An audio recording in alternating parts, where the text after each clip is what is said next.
അസ്സലാമു അലൈക്കും വറഹ്മത്തുള്ള. ഇന്ന് നമ്മൾ 5ാം ക്ലാസ്സിൻ്റെ ദുറൂസുൽ ഇഹ്സാനിൽ നടന്ന ചോദ്യപേപ്പറുമായിട്ടാണ് വന്നിട്ടുള്ളത്. നമുക്ക് ചോദ്യങ്ങളൊക്കെ നോക്കി ഉത്തരങ്ങളൊക്കെ മനസ്സിലാക്കാം. വീഡിയോയിലേക്ക് കടക്കാം. ബിസ്മില്ലാഹിർ റഹ്മാനിർ റഹീം. നമ്മൾ മുമ്പ് ചെയ്ത റിവിഷനിൽ വന്ന ചോദ്യങ്ങൾ മാത്രമാണ് ഇതിൽ വന്നത്. അപ്പം എല്ലാവർക്കും നന്നായിട്ട് എക്സാമൊക്കെ എഴുതാൻ പറ്റിയിട്ടുണ്ട്. നല്ല മാർക്കൊക്കെ എല്ലാവർക്കും ലഭിക്കട്ടെ.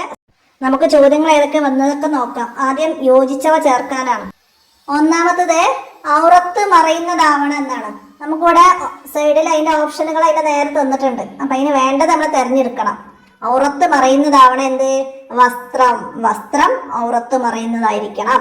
ഇനി അള്ളാഹു നമുക്ക് നൽകിയ വലിയ നിഅമത്താണ് എന്ത്? മുസ്ലിങ്ങളായതാണ്. അള്ളാഹു തആല നമുക്ക് നൽകിയ വലിയ നിഅമത്താണ് മുസ്ലിങ്ങളായതാണ്. അടുത്തതാ, അള്ളാഹു ജിന്നുകളെ സൃഷ്ടിച്ചത് എന്താണ്? തീ കൊണ്ടാണ്. അള്ളാഹു തആല ജിന്നുകളെ സൃഷ്ടിച്ചത് തീ കൊണ്ടാണ്. അതേതാ? ഇനി നമ്മുടെ പഠന ലക്ഷ്യം എന്താവണം എന്നാണ്. എന്താണ്? അള്ളാഹുവിൻ്റെ പ്രീതി ആയിരിക്കണം. അത് തിരഞ്ഞെടുത്ത് അവിടെയൊക്കെ എഴുതാം. ഇനിയാ, ഇന്ന അക്രമക്കും ഇൻദല്ലാഹി അത്ഖാക്കും, അത് എന്നെ നേരെ എഴുതി കൊടുക്കാം. ഇത്രയാണ് നമുക്ക് അവിടെ യോജിച്ചത് തിരഞ്ഞെടുക്കാൻ വന്നത്. അടുത്തത് ഇനി ശരി തിരഞ്ഞെടുക്കണം. താഴെയുള്ളതെന്ന് ശരിയായത് തിരഞ്ഞെടുത്തിട്ട് അവിടെയൊക്കെ എഴുതണം. എന്താണ്? ദുനിയാവിലെ ജനങ്ങളെ തൊട്ട് ഐശ്വര്യവാനാകണമെന്ന ലക്ഷ്യത്തിൽ സൽക്കർമ്മങ്ങൾ ചെയ്യൽ എന്ന ലക്ഷ്യത്തോടെ സൽക്കർമ്മങ്ങൾ ചെയ്യൽ എന്താണ്? താഴെ നമുക്ക് ഉന്നത സ്ഥാനത്തുള്ള ഇഖ്ലാസ്, 2ാം സ്ഥാനത്തുള്ള ഇഖ്ലാസ്, 3ാം സ്ഥാനത്തുള്ള ഇഖ്ലാസ്, 3 ഓപ്ഷൻ ഉണ്ട് അല്ലേ? അപ്പോൾ അവിടെ 3ാം സ്ഥാനത്തുള്ള ഇഖ്ലാസ് ആണ്. അതാണ് അത് അതിൻ്റെ നേരെ എഴുതാം. ഇനിയാ, സഹലബിന് ഹൻദലിയ എന്ന പേരുള്ള സഹാബി ജീവിച്ചിരുന്നു. എവിടെയാണ്?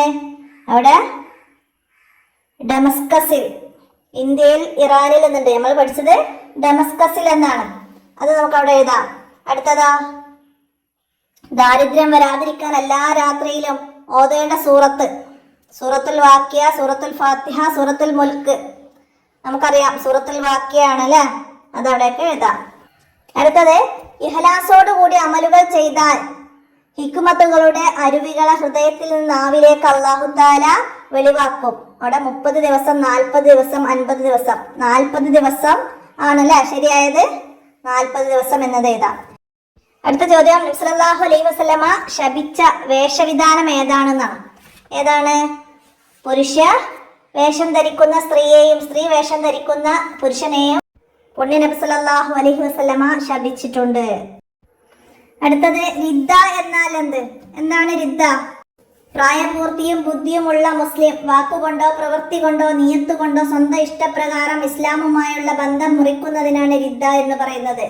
പ്രായപൂർത്തിയും ബുദ്ധിയുമുള്ള മുസ്ലിം വാക്കുകൊണ്ടോ പ്രവൃത്തി കൊണ്ടോ സ്വന്തം ഇഷ്ടപ്രകാരമോ ഇസ്ലാമുമായുള്ള ബന്ധം മുറിക്കുന്നതിനാണ് റിദ്ദ എന്ന് പറയുന്നത്. അടുത്ത്, ശൈത്താന്മാർ ആരാകുന്നു? ആരാണ് ശൈത്താന്മാർ? ജിന്നുകളിൽ നിന്ന് വേർതിരിഞ്ഞ ഒരു വിഭാഗമാണ് ശൈത്താന്മാർ. ഇനി 2 വീതം എഴുതാനാണ്. തഖ്വ കൊണ്ട് ലഭിക്കുന്ന ഗുണങ്ങൾ. അള്ളാഹുവിന്റെ പ്രീതി ലഭിക്കൽ, അള്ളാഹുവിൽ നിന്ന് ഇൽമ് ലഭിക്കൽ. അത് 2 നമുക്ക് അവിടെ എഴുതി കൊടുക്കാം. നമുക്ക് ബാക്കിയുള്ളതൊക്കെ ഉണ്ട്, അതൊന്നും ഇഷ്ടമുള്ളതൊക്കെ എഴുതാം. നിങ്ങൾ ഏതാണ് എഴുതിയെച്ചാൽ 2 എഴുതിയാൽ മതി. ഇനി അടുത്തത്, ഹുറൈമുൽ അസദിയിൽ നബി സല്ലല്ലാഹു അലൈഹി വസല്ലമ തങ്ങൾ തിരുത്തിയ ശീലങ്ങൾ. ഏതൊക്കെയാണ് ശീലങ്ങൾ? മുടി നീട്ടു വളർത്തുകയും ഉടുമുണ്ട് ഞെരിയാണിക്ക് താഴെ ഇറക്കുകയും ചെയ്യുന്ന ശീലമാണ് നബി സല്ലല്ലാഹു അലൈഹി വസല്ലമ തിരുത്തിയ 2 ശീലങ്ങൾ. അപ്പോൾ 2 എഴുതാം. അടുത്തത്, ആശയധനം തവഫനി മുസ്ലിമം വാൽഹിക്കിനി ബിസ്സാലിഹീൻ, എന്നെ മുസ്ലിമായി മരിപ്പിക്കുകയും സ്വാലിഹീങ്ങളോടൊപ്പം ചേർക്കുകയും ചെയ്യണമേ. അടുത്തത്, ഇന്ന ശൈത്താന യജ്രി മിനൽ ഇൻസാനി മജ്റദ്ദമ്മി, മനുഷ്യ ശരീരത്തിൽ രക്തം സഞ്ചരിക്കുന്നിടത്തെല്ലാം പിശാച് സഞ്ചരിക്കും. മനുഷ്യന്റെ ശരീരത്തിൽ രക്തം സഞ്ചരിക്കുന്നിടത്തെല്ലാം പിശാച് സഞ്ചരിക്കും. ഇനി പൂരിപ്പിക്കാനാണ്. എന്താണ്? അഖ്ലിസ് വദാഅൻ ലാ തുരീദ ബിതാഅത്തിൻ ഇല്ല തഖർറുബ മിൻ ഇലാഹിക ദിൽ കിലാ. അതുപോലെ അടുത്തത്, തഖ്വൽ ഇലാഹി മദാറു കുല്ലി സഅദത്തിൻ വത്തിബാഉ അഹ്വർ റഅസു ശർരി ഹബായില. 2 നമ്മൾ പറഞ്ഞതിലൊക്കെ വന്നത് തന്നെയാണ്. നമ്മൾ മോഡൽ ക്വസ്റ്റ്യൻ പേപ്പറൊക്കെ പറഞ്ഞതിലും റിവിഷൻ പറഞ്ഞതിലൊക്കെ നമ്മൾ ഇത് രണ്ടും ഇതുപോലെ വരുന്ന പറഞ്ഞതാണ്. അപ്പൊ അത് രണ്ടും വന്നതെല്ലാവരും മനസ്സിലാക്കി എഴുതിയിട്ടുണ്ടാവും അല്ലേ? ഇനി അടുത്തതാ ശരിയും തെറ്റും അടയാളപ്പെടുത്താനാണ്.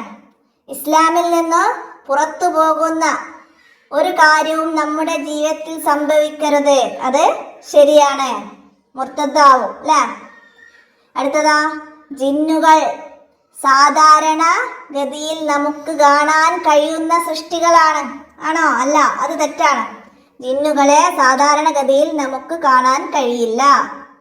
അടുത്തതാ നമ്മുടെ നിസ്കാരവും മറ്റും മാതാപിതാക്കളുടെ പ്രഹരത്തിൽ നിന്ന് രക്ഷപ്പെടാൻ വേണ്ടി ആകരുത്, അത് ശരിയാണ്, അങ്ങനെ ആവരുത്. ഇനിയാ മുർത്തദ്ദായാൽ അതുവരെ ചെയ്ത എല്ലാ നന്മകളുടെയും പ്രതിഫലം നഷ്ടപ്പെടും, അതും ശരിയാണ്. അപ്പൊ അത് ശരി അടയാളപ്പെടുത്താം. ഇനി ക്രമത്തിലാക്കാനാണ്. തഖ്വ എന്ന പാഠത്തിൽ നമ്മൾ പഠിച്ച ഇത്തഖില്ലാഹി ഹൈസുമാ കുന്ത വഅത്ബി സയ്യിഅത്തൽ ഹസനത തംഹുഹാ വഹാലിക്കിൻ നാസി ബിഹുൽക്കി ഹസനിൻ. അതാണ് നമുക്കവിടെ തെറ്റിച്ച് തന്നത്. അത് നമ്മൾ ഓർഡർ ശരിയാക്കിയിട്ട് അതിന്റെ താഴേക്ക് എഴുതി കൊടുക്കണം. അപ്പൊ ഇത്രയാണ് ഈ ചോദ്യപേപ്പറിൽ ഇന്ന് വന്ന ചോദ്യങ്ങള്. എല്ലാവരും നന്നായി മനസ്സിലാക്കി എഴുതിയിട്ടുണ്ടാവും എന്ന് കരുതട്ടെ. എല്ലാവർക്കും നല്ല വിജയം ആശംസിക്കുന്നു. എന്തെങ്കിലും പറയുന്നതൊക്കെ മാറിപ്പോയിട്ടുണ്ടെങ്കിൽ കമന്റ് ആയിട്ട് അറിയിക്കണം. നമുക്ക് അടുത്ത ചോദ്യപേപ്പറുമായി അടുത്ത വീഡിയോയിൽ കാണാം. അസ്സലാമു അലൈക്കും വറഹ്മത്തുള്ളാഹി.